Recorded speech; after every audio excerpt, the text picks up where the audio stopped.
Welcome back, everyone. We are back here on YouTube and LinkedIn with another exciting episode of the Top Innovator Series. This is where we dive into proven leadership strategies and game-changing ideas around innovation and how to run an organization. And of course, we hear from the brilliant minds behind all of that. My name is Joseph Martens, and I'm thrilled to introduce our guest today.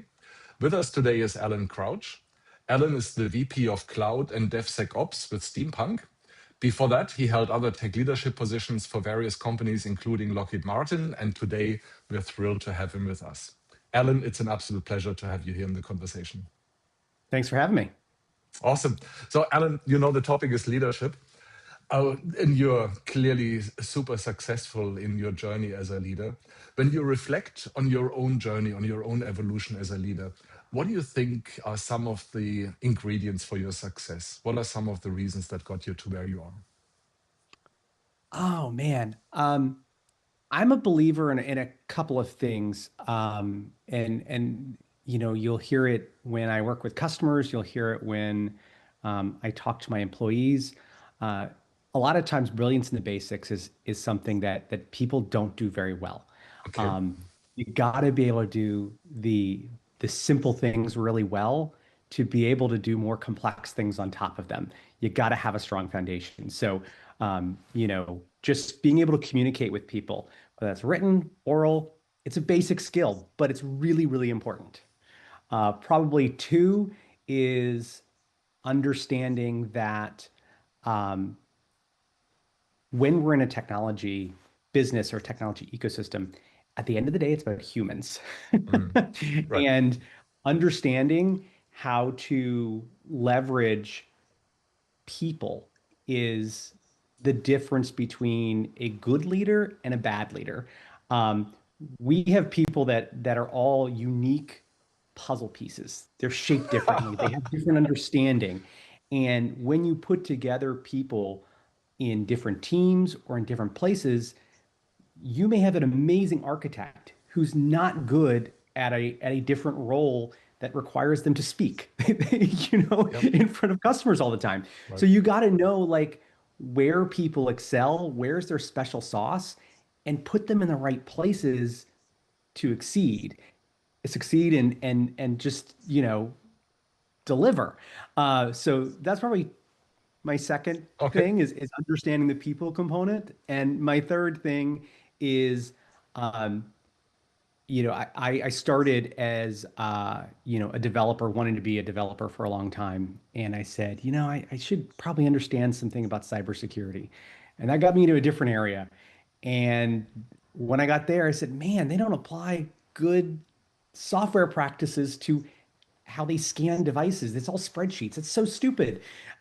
So that got me into doing DevOps, which was like applying, dev to security and ops, and that got me into cloud. And so what I learned, kind of looking back, was I was better at having really great understanding of breadth across an organization and how these things interact, because then I could sit up here as a organizational leader and know how what's being requested of me, what's the real ask, what's the why behind it, and what my decision affects everything else that comes afterwards.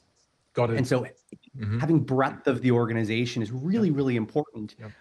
Whether it's your business, whether it's a customer that you're servicing, whether it's different components or different people or teams, having that breadth of understanding in technology and the people and process behind it is super important to your success.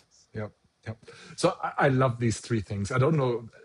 So I've been processing this as you were saying it. The brilliance in the basics. I love it because it also it makes a lot of sense because people really watch also the details in what we're doing, right? Not just the big things, also the small things. And the other thing I noticed is one focuses on self, the other one focuses on team or other people, and the third one focuses on organization. I don't know if that was the intention behind the three, but that's what I heard you say there, Alan.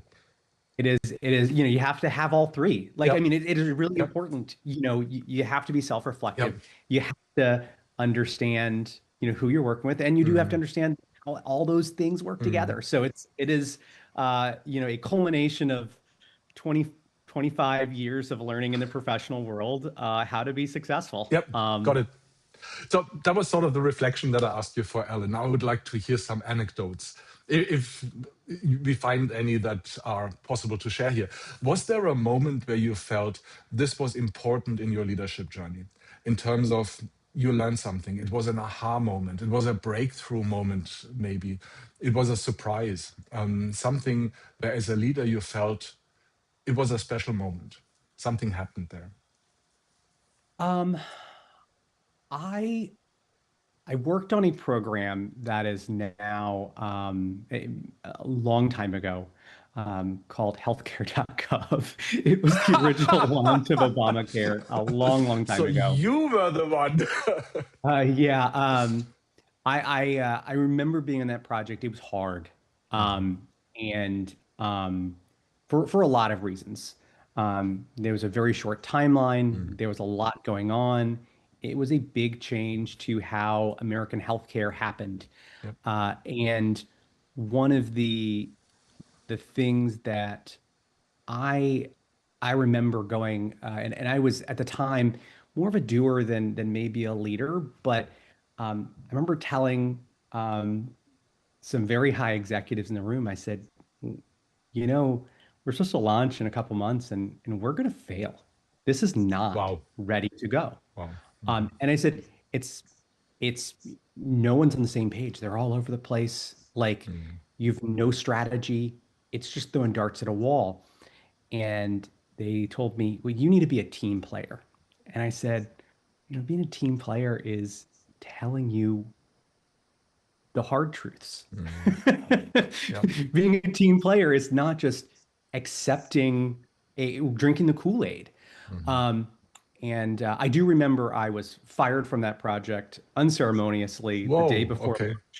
Okay. and I was called the day after the launch and begged to come back.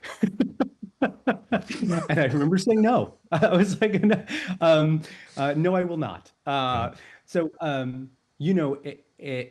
It taught me that saying no is important. Mhm. Being honest about where things are at is really important. People respect, you know, they don't really respect a yes man. A yes man Mhm. makes them feel good. It strokes their egos. Mhm. But someone who can say no, who can create boundaries Yep. and be honest will go a lot further.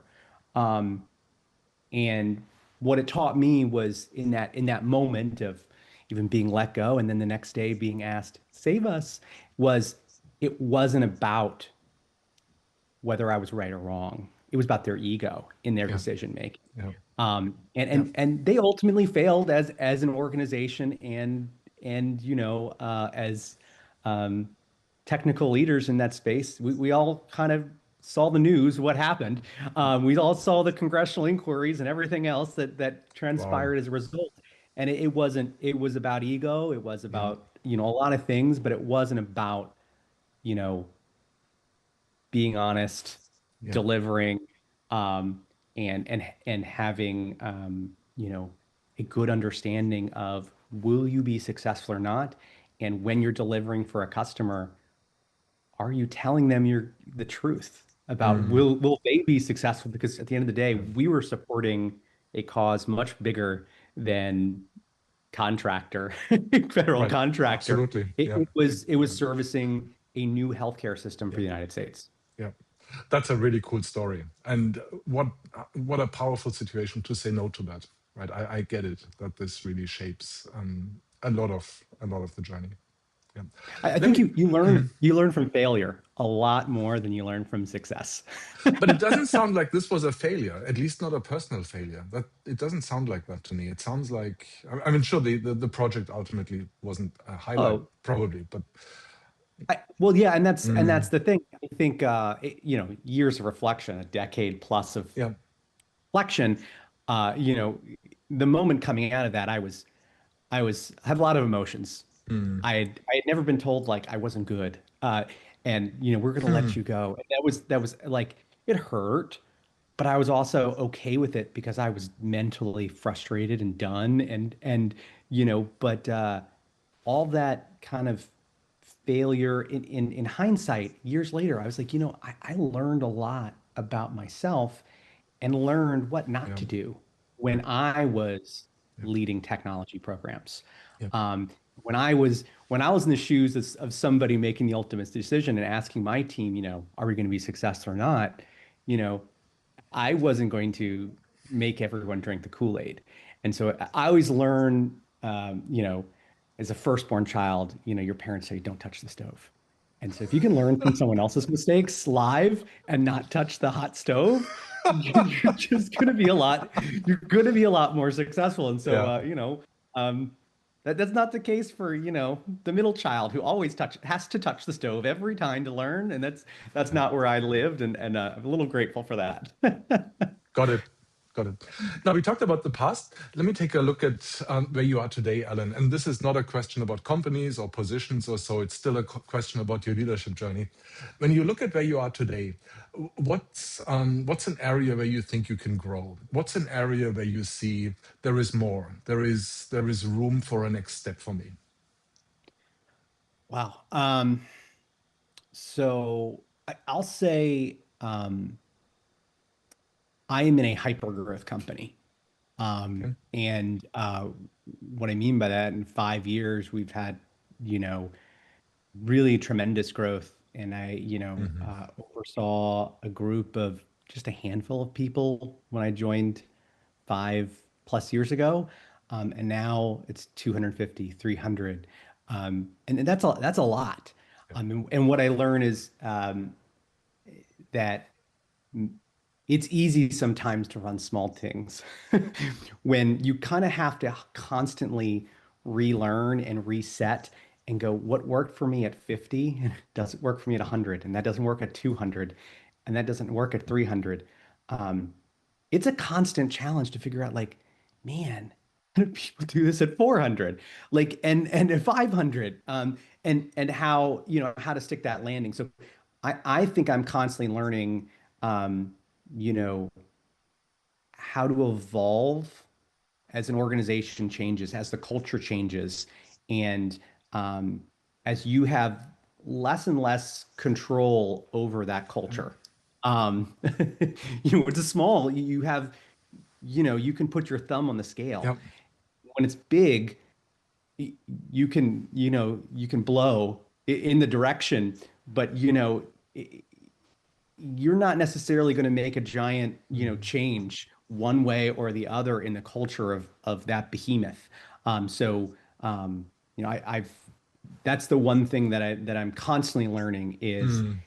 how to adjust my leadership style, keep the principles. The principles are Yeah. really important, but adjust the approach to a ever-growing, scaling organization, and being a way to give away, um, you know, different things that I do, as I have a leadership team now that helps me and supports me, and giving away things Yeah. that I just don't have the time for. It's not that I don't want to do them, but I see it as really giving someone else an opportunity to learn and grow in that area that I did by giving them something and giving it away.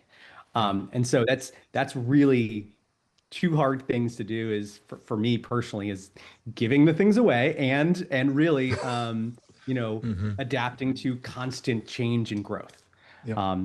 So And giving away is super hard for someone who likes to tinker with things, right? Who likes to get into the details. That oh, makes it. FOMO. You have Yeah. FOMO. Yeah, like you were That's it. doing that That's it. all for Yep. years, and now Yep. you're gonna, like, Yep. I'm gonna miss out if I don't do that thing, and really Right. take a deep breath, and you got to go, I'm doing more strategic things, and it's okay Yeah. to give that thing away, even if I loved doing it. Yeah. Yeah. When you think about the things that you do as a leader, so not as in a technical capacity, but leading the organization, leading the teams, is there a tool or is there something that you do in terms of a conversation, in terms of a behavior that you find really effective? So is there something like a go-to tool or conversation or approach or so in your leadership? Um, I have learned over probably the past decade the importance of human-centered design in applying it to everything I Hmm. do. So when we're thinking of recruiting or a sales activity, or even you know business processes in the organization, um, I'll often go through this technique of really trying to understand who is the person I'm trying to solve the problem for? Hmm. What outcome are they achieving? Um, and in technology space, we often throw technology at a problem and hope it sticks and solves a process problem. But like you really got to understand who am I solving a problem for, and understanding what is the outcome I'm trying to achieve. And when you do that and start with that, the humans and what they need, um, everything else becomes a lot simpler. Mm. Oftentimes people say, I want give me a blue elephant. What they need was a blue elephant. They need an orange rhino, And so because, a lot of times Yeah. we try to tell people not just, you know, I need, you try to tell them, I want this solution instead of, here's my problem and this is the outcome I'm trying to achieve. It allows us to be more creative about what is the most effective way to solve this.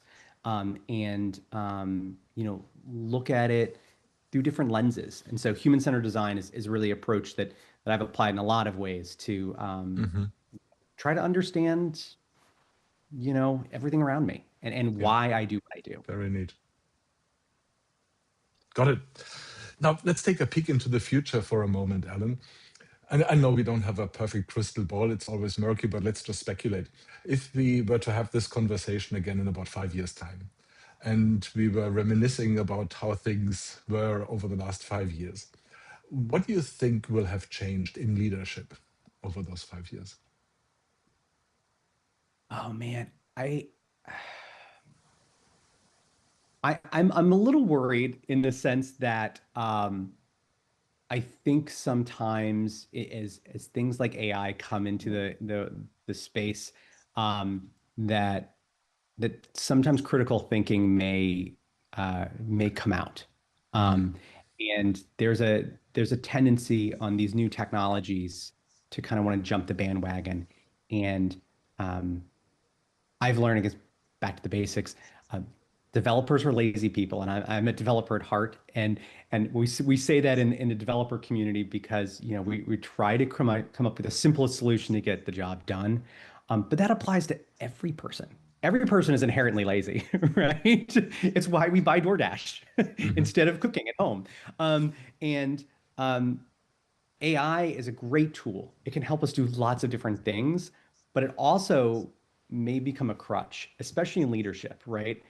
I just ask AI what it should do, and it's only as good as the inputs. And when you don't ask it the right questions, you don't give it the right context, and it becomes a fast, easy button, you stop critically thinking about, again, who you're solving the problem for, the outcomes, and you kind of go to the easy button. And I'm afraid, there's a lot of ways like Mm. it'll become generic. People won't understand it. Mhm. And, you go to it as a crutch as opposed to like critically thinking through the problem and Yeah. evaluating, is what AI is giving me actually solving the problem? Is it actually good? Is it not hallucinating? And that is, I see a lot of leaders kind of going down that track, and I kind of fear for it a little bit because, I think that's where a lot of people will suffer, and that's going to make the entire ecosystem of leadership harder, Will right? make Because like we're all not talking and working on right, the same level right, anymore. right, right. Let me throw a sort of counter thesis in there for a moment. You said everyone is lazy, right? And to a large extent, I agree with that. So the counterpoint is, I, I wonder if leaders should be even lazier, because a lot of the mistakes that leaders make is to get too involved in things. Oh, And organizations might benefit from leaders actually stepping back much more of the time and being lazier in that sense. I Thoughts? I think what you're saying is really leaders need to trust. We as Sure, leaders we hire people sure. to do these jobs. And if you can't trust them to do the job, I always say as a leader, why did you hire them? Yep. And if you didn't trust anybody but you to do it, that's a self-reflective problem. But I agree with you. We're all lazy, but I think it comes down to like you have to trust the people you hire to do the job, to the best of their abilities. And you can't micromanage them. You can't tell them what you can tell them what to do. You can't tell them how to do it and why they should do it and all of those other things. It doesn't work. You can give them a requirement, but like you gotta let them succeed because if you don't trust them, they never grow. And if they never grow, you never grow Yep. because Yep. you'll Great always point. be stuck doing Great point. all of the micromanaging. Yep. Alan, let me ask you a last question and then we'll wrap it up.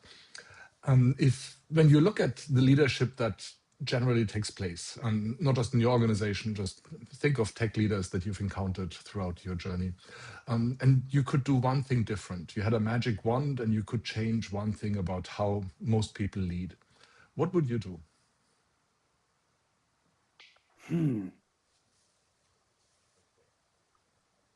I think it would be to ask people to listen before they talk.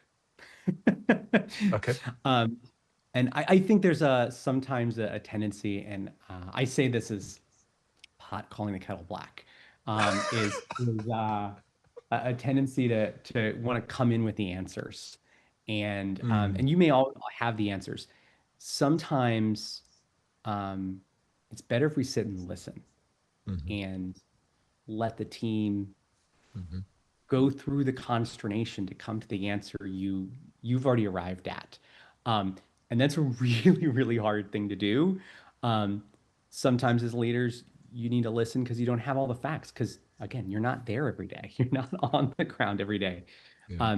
The leaders who come in with an opinion don't have all the facts and give the answers to the team are not building a great relationship with their employees. Their employees will just ask them what the answer is. Yes. They will be, also less innovative. They won't try to innovate because they're like, he's What's just the going to tell point, me. right? What's the point? So you gotta, if by listening, you are creating a different culture where you're empowering other people and opening the door for them to be innovative, to struggle sometimes. And that struggle is where they're going to have all the lessons learned that you've had and you've had the opportunity to grow through. Yeah. Yeah. Thank you, Alan. It's been an absolute pleasure having you in the conversation here. Thank you so much for making the time. Thanks, Joseph. Appreciate it. To everyone else out there, make sure to like, share, and subscribe and join us again for our next episode. And most importantly, keep your brain cells active.